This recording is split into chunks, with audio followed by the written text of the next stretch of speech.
Love ബേഡ്സിനെ വളർത്താത്തവരായിട്ട് ചുരുക്കം ചിലർ പേരേ ഉണ്ടാവുള്ളൂ. അപ്പോൾ നമ്മുടെ തൊട്ടടുത്ത വീട്ടിൽ ലവ് ബേഡ്സിന് വേണ്ടി സെറ്റ് ചെയ്തിരിക്കുന്ന കൂടും ലവ് ബേഡ്സിനെയാണ് നിങ്ങളിപ്പോൾ കണ്ടുകൊണ്ടിരിക്കുന്നത്. അതായത് നമ്മളിപ്പോൾ 4 ലവ് ബേഡിനെയാണ് വളർത്തുന്നതെങ്കിലും അതിന് ഇരട്ടി കുടം വെച്ച് കൊടുക്കുക എന്ന് പറയുന്നൊരു പണിയുണ്ട്. എങ്കിൽ മാത്രമേ അവ മുട്ടയിടത്തുള്ളൂ. കാര്യം ഇവറ്റകൾ മുട്ടയിടാനായിട്ടൊരു കൂട്ടിൽ കയറി കഴിഞ്ഞാൽ ആ കൂട്ടിൽ തന്നെ മുട്ടയിടണമെന്നൊന്നുമില്ല.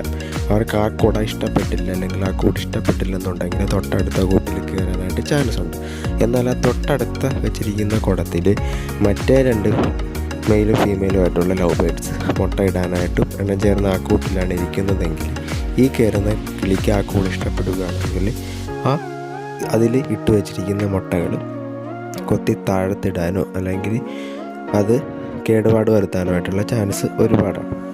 അപ്പോൾ അതുകൊണ്ടാണ് 1, 2, 3, 4 കിളികളുണ്ടെങ്കിൽ അതിന് അനുസരിച്ച് ഇരട്ടി കുടം കൂട്ടിൽ വെച്ച് കൊടുക്കണമെന്ന് പറയാം. ഈ കൂട് ഒരു വശം പഴയ വാതിൽ വെച്ചാണ് സെറ്റ് ചെയ്തിരിക്കുന്നത്. വളരെ ചിലവ് കുറഞ്ഞ രീതിയിലുള്ളൊരു കൂടാണ്. ആർക്കും വീട്ടിൽ ചെയ്തെടുക്കാവുന്ന ഒരു കൂടാണ്. പിന്നെ കണ്ടില്ലേ, കുടത്തിന് പകരമായിട്ട് ഇതിൻ്റെ അകത്ത് സെറ്റ് ചെയ്തിരിക്കുന്നത് ചെറിയ പാട്ട ഒരു ഷേപ്പിൽ കീറിയെടുത്ത് അതിൽ ചുള്ളിക്കമ്പുകൾ വെച്ചാണ് സെറ്റ് ചെയ്തിരിക്കുന്നത്. അപ്പോൾ അതിന് ഇഷ്ടമുണ്ടെന്നുണ്ടെങ്കിൽ അതിൽ കയറാം. പിന്നെ ഇങ്ങനെ ചുള്ളിക്കമ്പുകൾ സെറ്റ് ചെയ്ത് കൊടുക്കുന്നത് ഫിഞ്ചസിന് വേണ്ടിയിട്ടാണ്, അത് പ്രത്യേകം പറഞ്ഞേക്കാം. അപ്പോൾ ഇങ്ങനൊരു അടവ് ഒരു വശത്തുണ്ടെന്നുണ്ടെങ്കിൽ അവർക്ക് കയറി മുട്ടയിടാനും അതേപോലെ തന്നെ മറ്റ് ശബ്ദങ്ങൾ കേൾക്കുമ്പോഴത്തേക്ക് ഒളിഞ്ഞിങ്ങനെ ഇരിക്കാനായിട്ടൊക്കെ ഇത് വളരെ ഉപകാരപ്പെടും. അപ്പോൾ ഒരു വശത്ത് നെറ്റും ഒരു വശത്ത് ഇങ്ങനെ എന്തെങ്കിലും സെറ്റ് ചെയ്ത് കൊടുക്കുകയാണെങ്കിൽ അത് വളരെ നല്ലതായിരിക്കും. അപ്പോൾ ഇവരെ ഒന്നിൽ കൂടുതൽ ലവ് ബേഡ്സിനെയാണ് നമ്മൾ വാങ്ങിച്ചിടുന്നതെങ്കിൽ ഞാൻ പറഞ്ഞതുപോലെ തന്നെ പ്രത്യേകം ശ്രദ്ധിക്കുക. ഒന്നിൽ കൂടുതൽ ഇരട്ടിയിലധികം കുടം വെച്ച് കൊടുക്കുക. പിന്നെ തീറ്റ ഇവർക്ക് പ്രധാനമായിട്ടും കൊടുക്കുന്നത് മുട്ടയിടുന്നതിനായിട്ട് പ്രത്യേകം കൊടുക്കേണ്ട തീറ്റ കിണവനാക്കെന്ന് പറയുന്നതാണ്. പിന്നെ ഇടയ്ക്ക് ചില സമയങ്ങളിലായിട്ട് പനിക്ക് കൊടുക്കുക. അതേപോലെ തന്നെ ഇവർ കഴിക്കുന്ന കൊടകൻ, അതേപോലെ തന്നെ വെറ്റില, കൊടി, തുളസി ഇതുപോലുള്ള സാധനങ്ങളൊക്കെ ഇവർ കൂടുതലായിട്ട് കഴിക്കും. അപ്പോൾ ഇതൊക്കെ ഇവർക്ക് നൽകുന്നത് എന്തുകൊണ്ടും നല്ലതായിരിക്കും. പിന്നെ ഇടയ്ക്ക് വെള്ളം മാറ്റി കൊടുക്കേണ്ടതുണ്ട്. കാര്യം എപ്പോഴും ശുദ്ധമായിട്ടുള്ള വെള്ളം ഇവർക്ക് അത്യാവശ്യമാണ്. അപ്പോൾ അപ്പോഴപ്പോഴായിട്ട് ഓരോ ദിവസവും ഇപ്പോൾ ഇന്ന് നമ്മൾ വെള്ളം വെച്ചു എന്നുണ്ടെങ്കിൽ പിറ്റേ ദിവസം പുതിയ വെള്ളം നമ്മൾ വെച്ച് കൊടുക്കണം. എപ്പോഴും ശുദ്ധമായിട്ടുള്ള വെള്ളം വെച്ച് കൊടുക്കണം.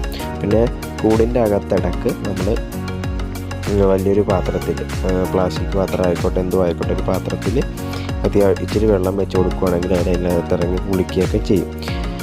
അപ്പോൾ ഇങ്ങനെ പറന്ന് കയറി ഇരിക്കാനും പറന്ന് അങ്ങോട്ട് നീങ്ങാനും അത്യാവശ്യം വിശാലമായിട്ടുള്ളൊരു കൂടാണ് ഇത് സെറ്റ് ചെയ്തിരിക്കുന്നത്. അപ്പോൾ ഇതിനെ ഇവിടെ കൊണ്ടുവന്നിട്ട് ഏകദേശം 1.5 മാസമേ ആയിട്ടുള്ളൂ. 2-3 മാസം ആകുമ്പോഴത്തേക്കും ഇത് മുട്ടയിടാനായിട്ട് തുടങ്ങും. അപ്പോൾ കൂടുതലായിട്ടും നമ്മൾ കടകളിൽ നിന്ന്, അതായത് പെറ്റ് ഷോപ്പിൽ നിന്ന് ലവ് ബേഡ്സിനെ മേടിച്ച് വളർത്താതിരിക്കാൻ ശ്രമിക്കുക. അതായത് ഇതേപോലെ എഗ്ഗിങ് പെയറിനെയാണ് നമ്മളവിടെ നിന്ന് മേടിക്കുന്നത്. അതായത് നമുക്ക് മുട്ട ആയിട്ട് കുഞ്ഞുങ്ങളാക്കാനായിട്ടാണ് നമ്മൾ മേടിക്കുന്നതെങ്കിൽ പെറ്റ് ഷോപ്പുകളിൽ നിന്ന് മേടിക്കാതിരിക്കുക. അതല്ലെങ്കിൽ അത്ര വിശ്വസനീയമായിട്ടുള്ള പെറ്റ് ഷോപ്പുകളിൽ നിന്ന് മേടിക്കുക. കാരണം പലരും മേടിച്ച് ഒരുപാട് ആപത്തിൽ ചെന്ന് ചാടിയിട്ടുണ്ട്. അതുകൊണ്ട് പറയുവാണ്, അനുഭവം ഗുരു, അതിൽ നിന്ന് പറയുവാണ്. പെറ്റ് ഷോപ്പിൽ മുട്ടയിട്ട് തീരുന്നതും, അതായത് വളരെ എന്തെങ്കിലും തരത്തിലുള്ള കംപ്ലൈൻ്റ് ഉള്ളതുമായിട്ടുള്ള ലവ് ബേഡ്സിനെ ആയിരിക്കും അവിടെ ഇട്ടിരിക്കുന്നത്. അപ്പോൾ അതുകൊണ്ട് തന്നെ നമ്മളതിനെ മേടിച്ചുകൊണ്ട് വന്നാലും അത് കുടത്തിൽ പോലും കയറണമെന്നില്ല.